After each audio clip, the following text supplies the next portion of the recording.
Hey food lovers, today we'll be making chicken pie with a soft rich pastry and a delicious filling made with chicken, cabbage, carrots and just the right seasoning.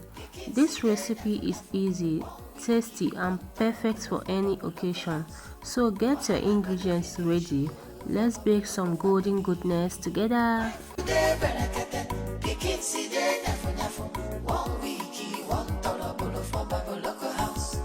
Wahala no dey finish you for Baboloko family.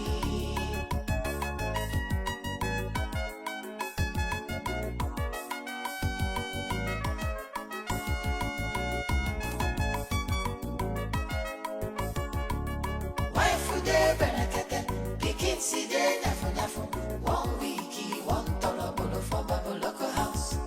Wahala no dey finish you for Baboloko family. Wife dey berekete, pikin si dey nyafu. 1 week, 1 torobolo for Baboloko house.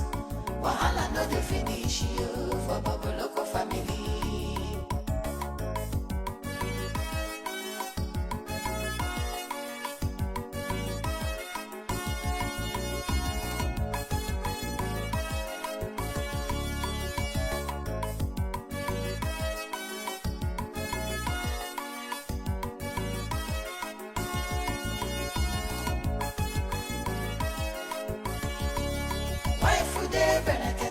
Pikin si dey nyafu.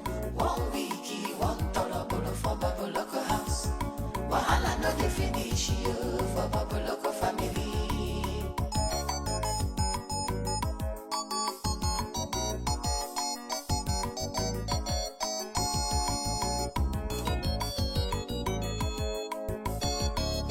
Wife dey berekete, pikin si dey nyafu. 1 week, 1 torobolo for Baboloko house. Wahala no dey finish you for Baboloko family. Wife dey berekete, pikin si dey nyafu. 1 week, 1 torobolo for Baboloko house. Wahala no dey finish you for Baboloko family.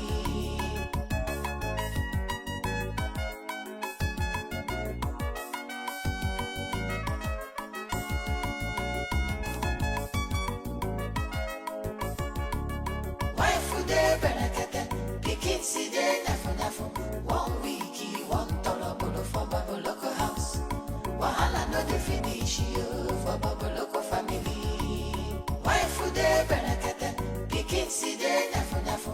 1 week, 1 torobolo for Baboloko house. Wahala no dey finish you for Baboloko